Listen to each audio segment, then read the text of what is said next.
Yo, so I'm gonna get real with you for a second here. Okay. So I've been sort of in a funk. No. You don't say. Really?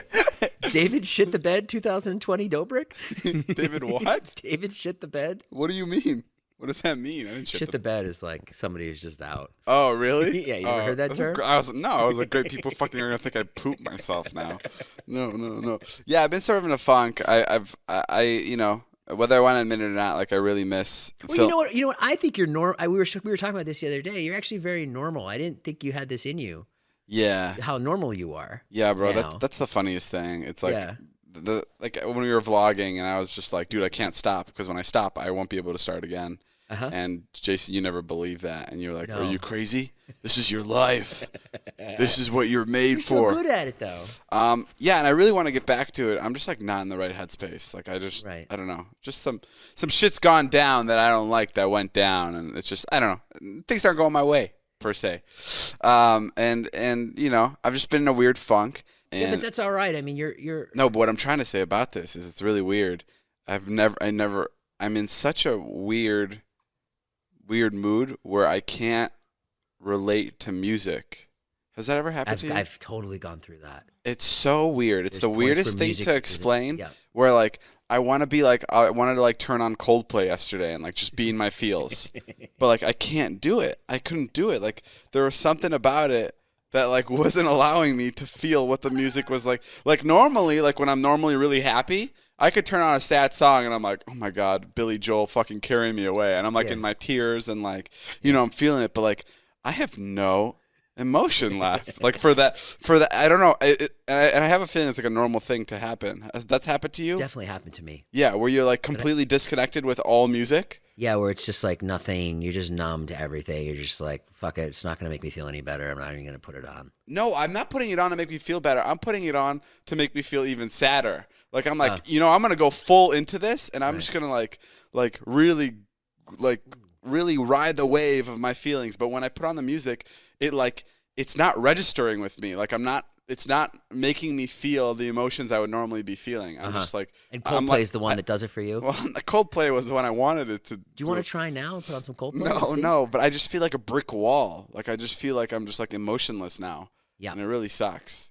I don't Yeah. know. But that's all I have to say. I mean, I honestly, I'm saying this because I'm just kind of looking forward to what people are going to diagnose me with when this podcast is up. That's always my favorite part about podcasts is like I'll just read the tweets later and be like, "Yo, bro, you got to get rid of Jason. Jason's slowing you down." But like, so now I'm curious to say what people are going to say about this. It says the same thing. You Yeah. gotta get rid of Yo, Jason. man, I think why you're feeling so sad is because Jason's a pussy, and it's hard to be around that. Well, I heard you're getting a therapist. Is that true? I wanted to get a therapist, but like I really want to get a therapist, but they all fucking want to do it on Zoom, which is like I really don't. I understand it's a fucking pandemic, but like Right. I really don't trust a therapist on Zoom. Oh, you mean like you think there's somebody in the room with them, like laughing Yeah, at you? like I would assume a lot of therapists also have kids. Yeah. And like I know it's the rule for a therapist, and they would lose their license if they like talk about, you know, who their patients or whatever, who their people are, clients. I shouldn't say patients, but who their clients are. But I just always feel like especially with Zoom, like there's always a kid that's gonna be listening next door or something, or the video's being recorded. I don't know. I just want to do it in person. I get that. If I'm gonna do therapist So stuff. it's great. So it's just Or another. maybe I'll excuse just for have them you- wear headphones. Maybe I'll just be like, just put on headphones. Yeah. I never even thought of that. Or you could use it as an excuse to still stay the way you are. Right? Yeah. and I think not- I not go to honestly think that's what I'm doing. I think I'm just gonna be slumping around for a while longer. What's a therapist like? It's daunting because the minute you start, you realize how fucked you are. Really? Yeah. And does it take a moment for you to like for you to open up? Like, did it take you a moment? Yeah, it takes me. I would lie for a long time Yeah, to the that's what I would therapist, do. like What a would- few sessions. Yeah, what would you say? I'm happy. I love her. I'm happy. I love her. Yeah, like- And then would he unpack it? Would he be like, "Do you really love her?" The thing is, a therapist has seen a guy like me 50,000 times. So Okay. he knows exactly what's going, or he or she. I had a male therapist and I had a female therapist. They both could read me the minute I walked in the room. I mean, You need a divorce. Oh, whoa. Hi, I'm Jason. that's basically what happened. The female therapist that I ended up with at one point just sat me down after being with her for a year, and she just said, Jason, are you ready to leave? Are they allowed to like sway your opinion on things? Like, are they allowed to talk you into a divorce? She had definitely listened did. to me complain for a year and basically said, she's like, are you strong enough to leave? And I said, like she fucking caught me off guard. Like that was in the first minute of that session. Like I was like, She was like, if you're not strong enough, that's okay. You can stay. That sounds kind of manipulative.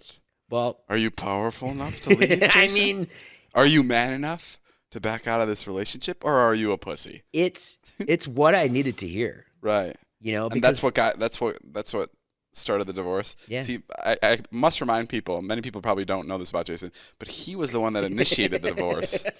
I know looking in and listening to the podcast, you would think it's definitely his ex-wife that left him. And this, every time you bring it up, like even just now, I'm like, I had to remind myself, I was like, oh yeah, Jason was the one that ended things, which is crazy. They can't tell anybody about anything? Like, how does that work?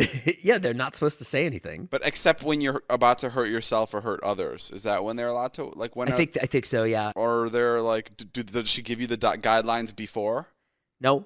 Okay, so there's no like, I cannot say anything. There's not like a Miranda rights speech. No. Like, I am your therapist, and I will be silent, and I will be vowed to you, and I will protect your secrets at all costs, unless you plan to harm a child. And then the room gets really dark and red. No, it's not how it works. No. You know what's really funny is we had a therapist that everybody went to.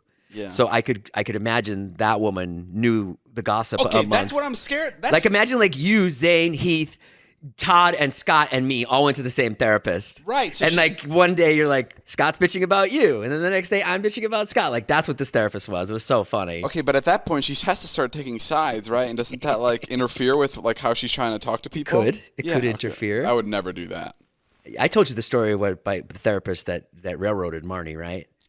I've told you that, right? Yeah, wait, what happened again? I just like this was the first time I went to this guy, and I would just complain about Marnie for like weeks and weeks and weeks, and then he's like, well, you know, do you think it's might be a good idea to have Marnie come in for a session? You know, maybe we can work through it. And I was like, yeah, that'd be great. So I talked to Marnie. It was Marnie's idea that I go to therapy, and I was like, yeah, it's going really well, and now we're ready for you to come in. And she was like, great. I'm so glad this is working out, blah, blah, blah. And then Marnie got in there and he just fucking attacked her. Oh, no. He attacked her. He was like, he wants to be able to have some freedom and you can't seem to do that. And it's a one-sided thing. And Marnie was like, even I was like, whoa. Like, this is fucked up. Right. So that I was bitching for months to this guy. And then he fucking went after her. What did she say when you guys left? We left, and she was like, that was fucked up. He like came after me, and I was like, that was fucked up for sure. That's funny. Pretty funny. Did you just disconnect the mic? Bro, Jason's fucking fidgeting here, and he just disconnected the mic cord. I'm so like excited. as like a fidget. I'm so excited I get to talk to you, because I never get to see you.